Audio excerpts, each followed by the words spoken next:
चलिए, तो आज हम फिर पढ़ते हैं निर्देशांक अक्षों में। अगर हमको कोई दो बिंदु दिए गए हैं,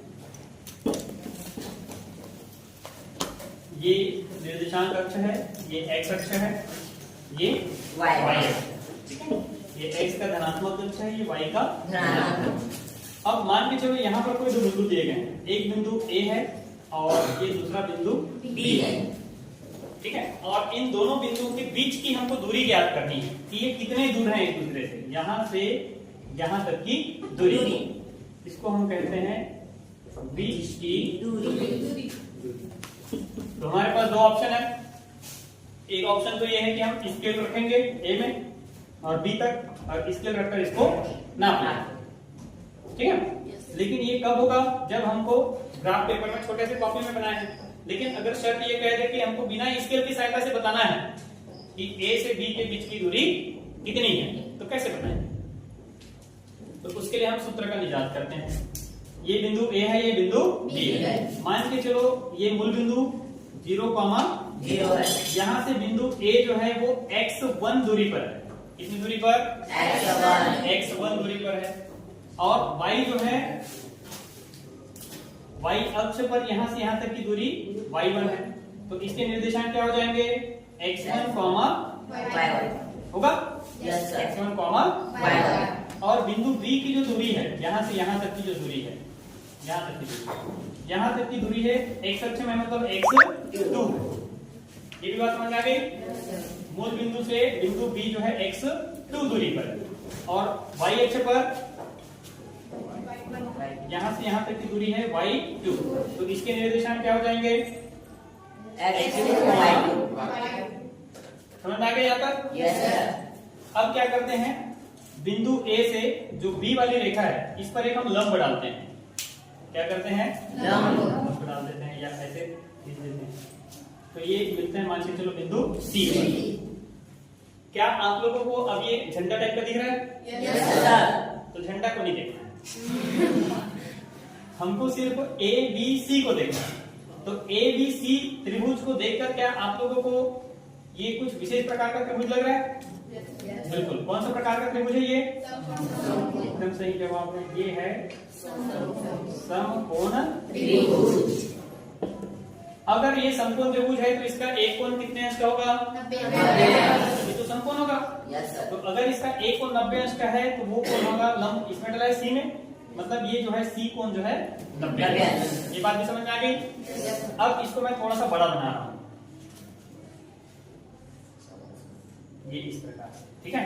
ये हो गया 90 अंश का कोण सी, ये हो गया ए, ये हो गया बी।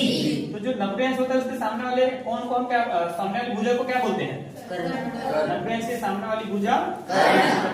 अगर हम इसको न्यून कोण बोलते हैं ए को, तो न्यून कोण और समकोण के बीच वाली भुजा आधार भुजा, और शेष तीसरी भुजा लंब भुजा हुई।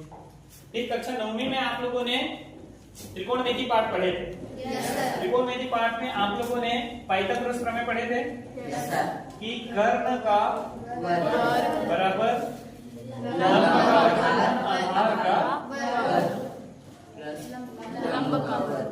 लंब का वर्ग।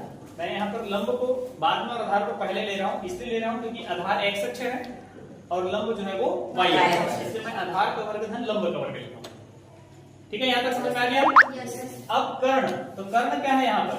AB। कर्ण क्या है? AB। तो AB का वर्ग बराबर आधार क्या है? AC का वर्ग। लंब क्या है? BC। तो BC का वर्ग। यहाँ तक समझ में आ गया? yes, BC का वर्ग। अब AB, AC, BC इनका मान हम निकालते हैं। तो यहाँ पर जब हम इस ग्राफ में बात कर रहे थे तो A का मान क्या था? x1, y1। A का मान था x1, y1। C का मान क्या रहेगा? मूल बिंदु से x में कितनी दूर है C? x2 दूरी पर है। y अक्ष में कितना दूर है ये? y1, y2 तो ऊपर है, ये y1 दूरी पर है C, क्योंकि A इतनी दूरी पर है तो y1 दूरी पर है। कितनी बातें समझ में आ गई? सबको समझ में आ गया? तो AC का अगर हमको मान निकालना है, AC का मान, तो क्या करेंगे? ये x2 है, ये x1 है, हमको इतने दूरी का मान निकालना है, यहां से यहां तक कितना दूर है, तो इसको निकालने के लिए कैसे करोगे? एक प्रश्न दे रहा हूं आप लोगों को, नहीं मान के चलो इस रेखाखंड का मान है 10 सेंटीमीटर, कितना है 10, और यहां से यहां तक की दूरी है मान के चलो 4 सेंटीमीटर, तो यहां से यहां तक की दूरी कितना होगा? कैसे पता चला? कैसे निकाले? 10 में 4 को 10 - 4 बराबर 6, ठीक है। तो यहां से यहां तक की दूरी कितना है? x2। यहां तक की दूरी कितना है? x1। तो यहां तक की दूरी क्या होगा? x1। कैसे निकलेगा? बड़े मान में छोटे मान को घटाना, यही काम किया नहीं हमने? yes, बड़े में छोटे को घटाने से ये शेष भाग निकला था, yes, तो वही काम यहाँ भी करना है। तो AC का मान यहाँ पर हो जाएगा x2 - x1 पूरे का वर्ग। x2 मतलब बड़ी भुजा, इस बड़ी दूरी में हम छोटी दूरी को घटाएंगे तो यहाँ तक का मान निकलेगा x2 - x1। ये इतना दूर है AC, ये समझ में आ गया? सेम यही काम आप y के साथ करते हैं। B से C यहां तक की दूरी कितनी है? B से C की दूरी, तो बड़ी भुजा कितनी है? छोटा मान कितना है? बड़े में छोटे को घटा दें, प्लस y2 - पूरे का वर्ग। फिर इधर AB का वर्ग है, वर्ग को पक्षांतर करेंगे तो वर्गमूल होगा। AB बराबर हो जाएगा वर्गमूल x2 - x1 का वर्ग प्लस y2 - y1 का वर्ग। ये है बीच की दूरी का सूत्र। AB के बीच की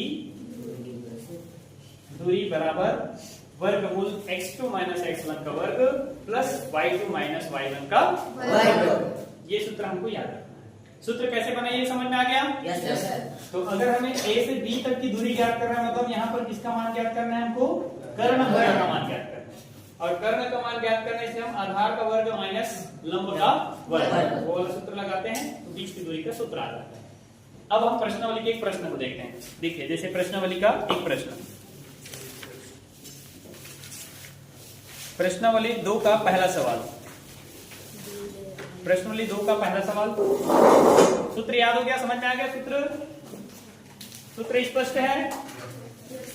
x2 - x1 मतलब भुजों का अंतर, ठीक है, भुजों का अंतर का वर्ग प्लस कोटियों के अंतर का वर्ग। x में x को घटाना है, y में y को घटाना है। तो अब पहला प्रश्न में क्या बोल रहा है? बिंदु P की Q व R से दूरी ज्ञात कीजिए। तो सबसे पहले हम प्रश्नावली 2 का पहला सवाल देखते हैं। इतनी बातें समझ में आ गई ना?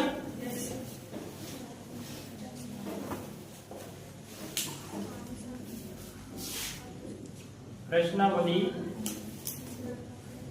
2 पहला प्रश्न दिया है P के निर्देशांक और Q के निर्देशांक। चित्र में देखिए P के निर्देशांक क्या है? 2, 0, 2, 0। Q के निर्देशांक क्या है? -1, 3। दोनों बिंदुओं के निर्देशांक समझ में आ गया? Yes sir. सूत्र लगाओ, सूत्र P Q के बीच की दूरी बराबर वर्गमूल बड़ा सा, अंदर में x2, 2 में बड़े में हमेशा हम बड़े में छोटे को हटाते हैं, तो 2 - 1 का वर्ग प्लस y2 - y1। फिर लिखना यहाँ x1 बराबर y1 बराबर x2 बराबर y2 बराबर। यहाँ पर 4 मान है बेटा, x1 x2 y1 y2 4 मान है, और ये चारों मान हमको मिलेंगे प्रश्न से, निर्देशांक बिंदुओं से। अब कौन कौन क्या क्या है उसको ध्यान देंगे। अच्छे से एक प्रश्न समझ में आ गया तो बाकी आप आसानी से बना सकते हैं। पहला P है, तो P की जो निर्देशांक है उसको 1 1 बोलेंगे, पहले नंबर को बोलेंगे x1 और दूसरे को बोलेंगे उसका y1। क्लियर है? Yes sir. तो x1 का मान कितना है? 2। x1 का मान है 2। y1 का मान कितना है? 0। y1 का मान 0।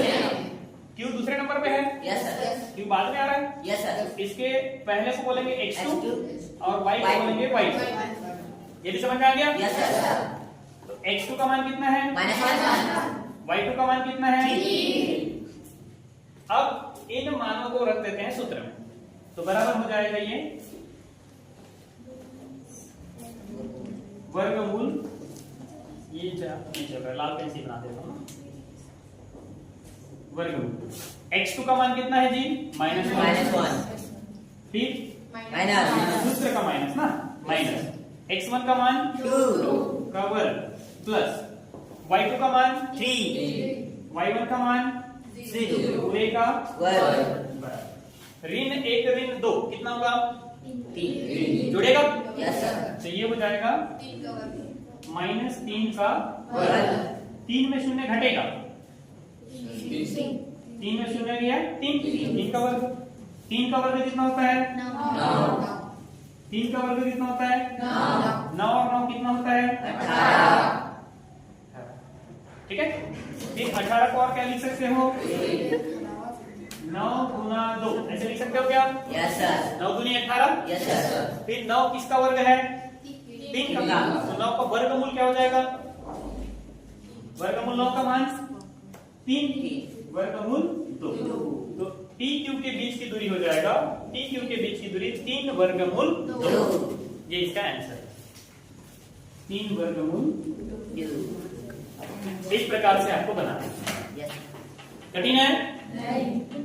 तो आपको इस बीच की दूरी को निकालने के लिए सबसे पहले तो याद होना चाहिए सूत्र, x2 - x1 का वर्ग प्लस y2 - y1 का वर्ग। सूत्र आपको बनाने भी आना चाहिए, और सूत्र कैसे बना वो भी हमने आपको बता दिया।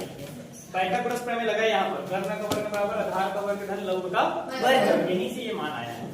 फिर उसके बाद आपको दिए गए बिंदुओं से x1 x2 y1 y2 का मान लिखने आना चाहिए। मान लिखने के बाद आपको सूत्र में मान रखने आना चाहिए। मान रखने के बाद आपको हल करने आना चाहिए, और हल कर दी मतलब आंसर आ गया। स्पष्ट है? क्लियर है?